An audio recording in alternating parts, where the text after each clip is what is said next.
'రవ్వం sound of soul' అనే cinema ఆహాలో stream అవుతుంది. సినిమా ఎలా ఉందో ఈ వీడియోలో తెలుసుకుందాం. ఈ లోపుల వీడియోనైతే లైక్ చేసి ఛానెల్‌ని సబ్స్క్రైబ్ చేసుకోకుండా చూస్తున్నట్టయితే సబ్స్క్రైబ్ కూడా చేసుకోండి. ఈ సినిమా అంతా చూసాక నాకైతే కొన్ని చోట్ల పర్వాలేదనిపించింది.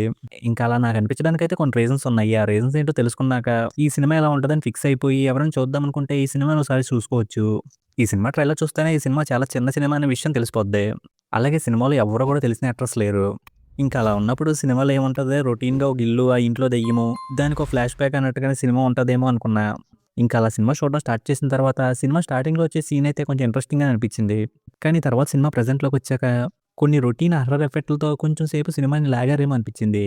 సినిమా ఒక ప్లాట్‌లోకి వెళ్ళిన తర్వాత అక్కడ ఏదో జరుగుతుంది అన్నప్పుడు అలాంటి ఎఫెక్ట్‌లను చూపిస్తే పర్లేదనిపిస్తది కానీ, అసలు ఏం స్టార్ట్ అవ్వకుండానే అలాంటి హారర్ ఎఫెక్ట్‌లు పెట్టడం ఎందుకో బాగా అనిపించలేదు.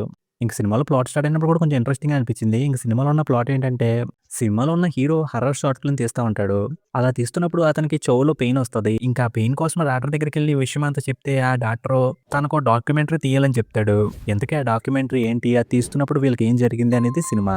ఇంక డాక్యుమెంటరీ అని చెప్పి స్టార్ట్ చేసిన తర్వాత కొన్ని సీన్స్‌ని కొంచెం బానే చూపిచ్చారు. అక్కడ కొన్ని ఎఫెక్ట్‌లు కూడా బానే అనిపించినియి.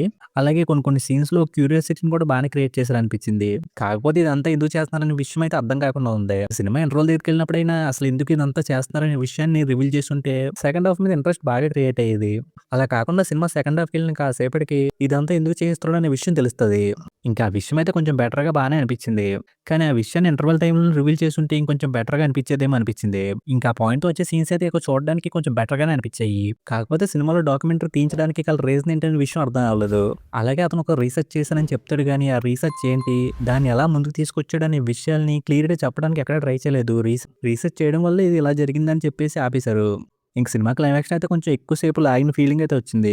ఇంక సినిమాలో కనిపించిన యాక్టర్స్ అందరూ కొత్త వాళ్ళే. వాళ్ళ రోల్స్ తగ్గట్టుగా పెర్ఫార్మన్స్ అయితే బానే చేశారనిపించింది. ఫైనల్‌గా ఈ సినిమా చూసిన తర్వాత నాకేమనిపించిందంటే, సినిమాలో లైన్ బానే ఉందనిపించింది. అలాగే సినిమాలో కొన్ని కొన్ని సీన్స్‌ని ఇంట్రెస్టింగ్‌గా కొంచెం బానే చూపించారనిపించింది. కాకపోతే సినిమా ఇంటర్వల్ దగ్గరికొచ్చేసరికి ఇదంతా ఎందుకు చేస్తున్నారనే విషయాన్ని రివీల్ చేసి, తర్వాత సెకండ్ హాఫ్‌లో దాని మీదే ఫోకస్ చేసి, రీసెర్చ్ గురించి గట్టా క్లారిటీగా చెప్పుంటే ఈ సినిమా ఇంకొంచెం బావుండేదేమో అనిపించింది. ఇంక సినిమాలో అయితే ఎలాంటి అడల్ట్ కంటెంటో లేదు కానీ, చిన్న చిన్న రేప్ సీన్స్ లాంటియి ఉన్నాయి. అవి ఎంతో సేపు లేవు గానీ, అవి ఉన్నాయనే విషయాన్ని గుర్తుపెట్టుకుంటే మంచిది.